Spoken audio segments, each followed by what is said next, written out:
Today ay mag-unbox tayo ng Inco tools.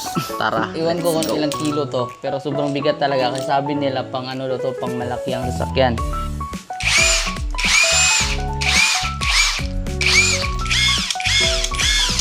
So brush. Ayan. Makita natin yung gaano siya kainit. So sa number, tapos kung magtatanim isang set ng start. So para siyang angle, ayan, by Lotus. Sa Lotus yan, Inco po yan. Kasi nagsusuot. Tapos isang ito, screwdriver na pwede siyang maging ganyan. Pwede siyang maging barrel. Ayan, Wadfo. Sabi, grinder. Ayan. So nabili namin ito. Yeah, what's up kabe? So ngayong vlog na to, bago ako magta-topic ulit sa solar, ay share ko muna yung mga tools na mga gamitin ko sa pag-DIY. So ito yung Christmas gift ko sa sarili ko kasi noon ay nag-invest ako sa mga camera. Meron akong 5 camera, GoPro 360, tsaka drone, tsaka DJI Osmo Pocket, yung gamit natin ngayon. Tapos ano po yung pang 5? Yung pinakaunang camera ko talaga yung Supremo. So yun. So ngayon, ang ini-invest ko, gusto kong invest for this year end at saka sa upcoming year ay yung mga tools, power tools at saka welding. So yun. So actually hindi ako sponsor ng Inco, pero gusto ko yung kulay kasi ng Inco. Yun yung gusto ko, kulay black at saka yellow or dark orange or sa black and yellow. So nakakaano kasi sa tingnan. Tapos ayun. So ito yung mga tools na gamitin ko. Actually mag-unbox sana ako pero in-unbox ko na siya para sa inyo.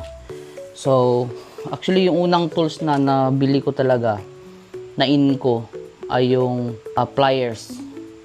Actually isang set na yung meron akong biniling isang set na pliers.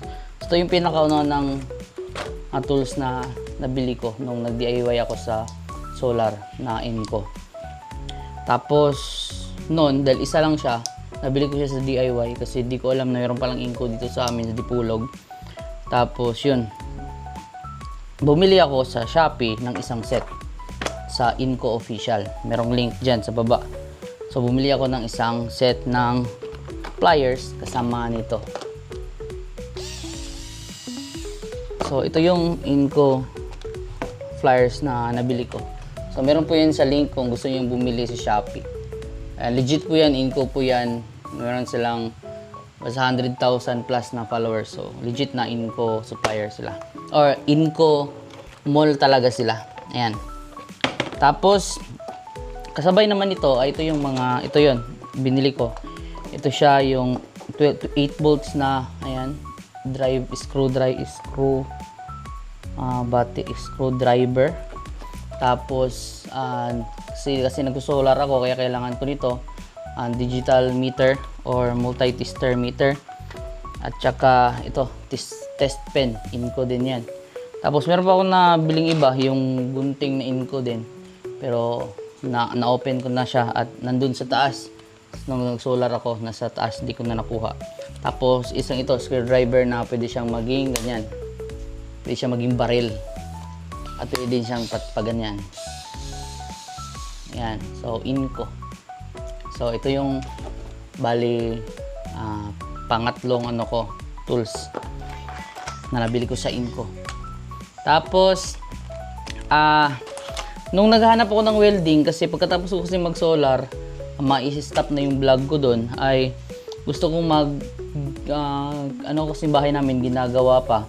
Tapos nagdi-DIY kami ng kasama ng papa ko. Bumili kami ng welding. Kaso, hindi ko alam na meron palang Inco dito sa lugar namin. Kasi yun nga, sa last vlog, sinabi ko na walang Inco dito. Doon lang sa Mr. DIY. Tsaka ito yung mga nabili ko sa DIY na mga Inco.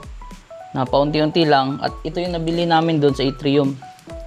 Wadfo building set, pero wala na tong laman kasi nasa taas nga. Pero ipapakita ko lang sa inyo yung box. Ayan, Wadfo. Sabi nung nagbenta sa amin ito ay sister company daw to ng Inco. So yun yung sabi niya. So meron siyang free. Basta rad yung gamit niya. Tapos, ito naman yung free niya na angle grinder. Ayan. So, nabili namin ito sa Atrium dito sa amin sa Dipolog.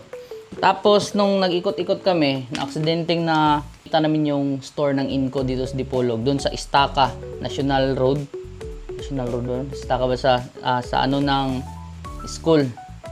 National School, na doon sa tapat.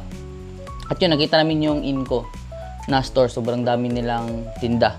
At nung nakita ko na nag-sale sila, ito yung nabili ko. Ayan.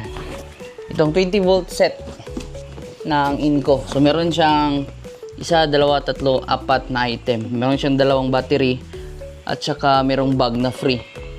Tapos ang mga item nito ay itong flashlight.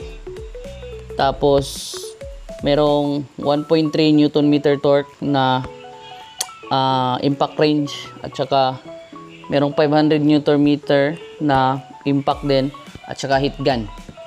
Yan, so pakita ko sa inyo yung mga nabili natin. Ito yung pinakamalaki sa kanila. Ito. Ayan, kung kita nyo. Sobrang laki niya at sobrang bigat. Iwan ko kung ilang kilo to. Kaya sabi nila pang ano to, pang malaki ang sasakyan. So ang gandahan nito sa dito sa item na to kasi lahat ng 20 volts kasya sa lahat ng 20 volts din na mga power tools. So try natin to. Yung 1,350 na Newton meter torque na wrench. So try muna natin sa low.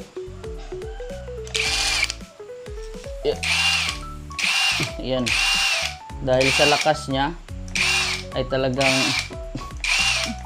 naano niya yung kamay ko, nagagalaw. Dito naman tayo sa medium.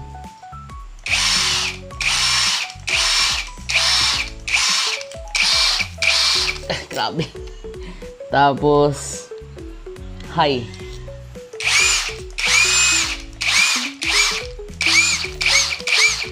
Nagagalaw niya talaga yung kamay ko.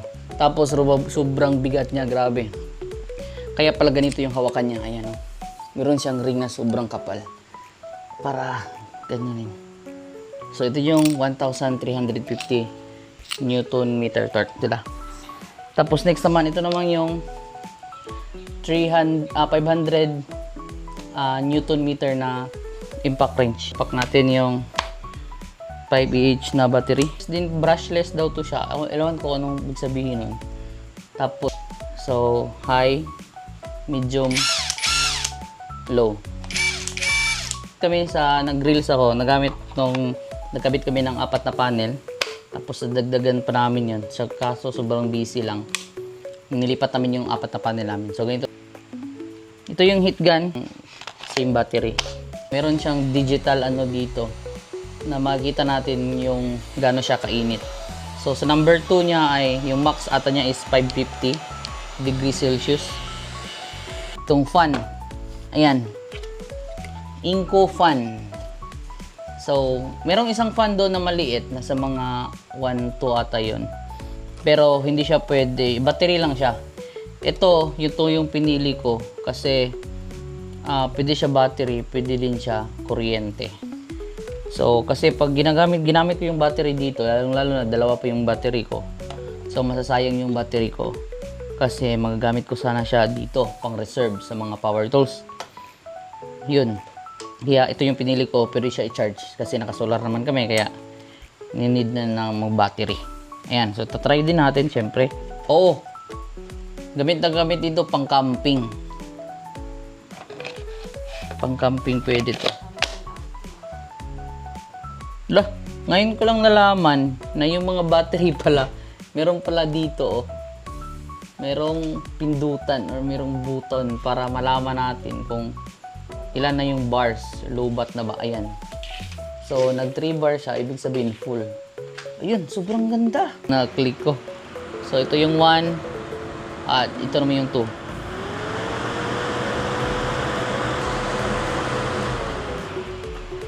So, ayan, battery yung gamit natin. Tapos, off na natin. Ang kagandahan nito, pwede natin siya gamitin sa, pag lalo lang gusto ko, yung kami, gusto ko mag-camping. Pwede namin ito gamitin sa pagka-camping. So, 360 siya. Pwede nyo siyang maganon. Tapos meron siyang ano dito, hook. So pwede mo siyang i-sablay o ilambitin kung saan mo gusto. So ano nga ba yung purpose ko nito? Bakit bumili ako ng fan? Kasi nagwe-welding ako, nagpa-practice ako mag-welding. Tapos sabi nila sobrang sakit talaga daw sa mata yung welding, usok ng welding. So nakapag-try na ako ng welding nung mga nakaraang araw, nung nakaraang linggo. Tapos hindi naman yung mata ko, hindi naman sumakit kasi gumamit ako ng fan. Pero hindi dito yung fan na gamit ko, yung electric fan lang, yun ginamit ko ngayon. Kaya ito bumili ako dito kasi cordless, wireless. So ayan. Inco pa rin. Fan. Hindi ako sponsored ng Inco, gusto ko lang talaga yung Inco na color nila. Kulay niya. Ito, isang set ng star screw or mga screw. Ayan, ito, pang welding. So, para siyang angle eskwala. Ano bang tawag dito? Magnetic welding holder. So, para pag nag-weld ako, ano na siya, nakaskwala na siya. So, hindi na ako makangamba na baka hindi siya eskwalado. Ayan, syempre, Inco pa rin. Meron na tayong Inco gloves at saka Inco cup.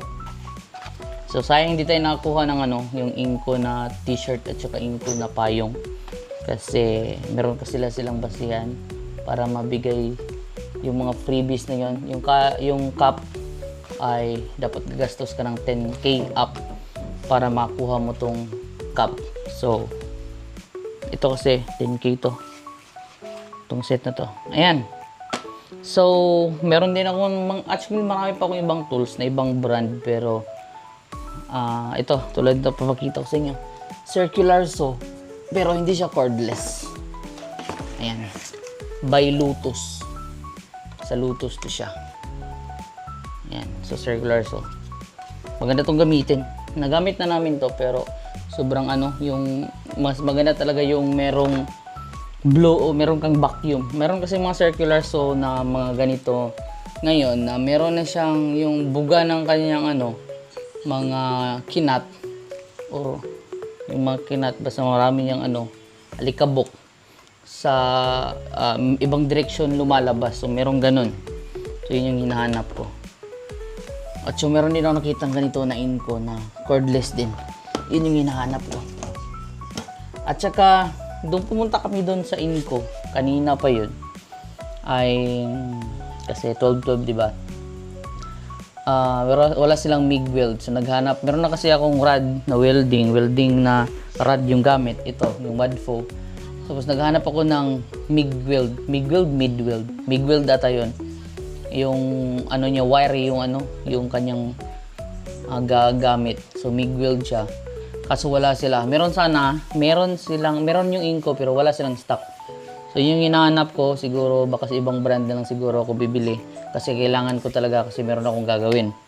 Kasi ginagamit kasi ni Papa yung welding na Wadfo doon sa taas. So yun.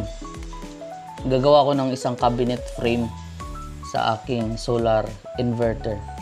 Kasi para portable siya. So yun yung gagawin ko. So this is it. This is the investment na gagawin ko for this next few years kasi gusto ko din mag-DIY. Nag-DIY na ako ng solar, so mag-DIY ako ng mga metalworks ba or woodworks or yung sasakyan. Kasi nag-DIY din ako ng sasakyan. Dini-DIY ko na talaga lahat. So ayun, tapos sa wiring, mag-electrical, mag-wiring pa ako. So this biyahe ni Ran. See you for more vlogs na gagawin ko. Actually, hindi naman talaga ako full-time vlogger pero nagbablog lang ako or gumagawa ako ng video hindi dahil merong income kasi wala naman talaga. Konti lang. Talagang nakasanayan ko lang talaga na maggagawa ng video kahit wala namang income na lumalabas. This is Biyahe Ran. See you for more solar updates or DIY updates. Peace out!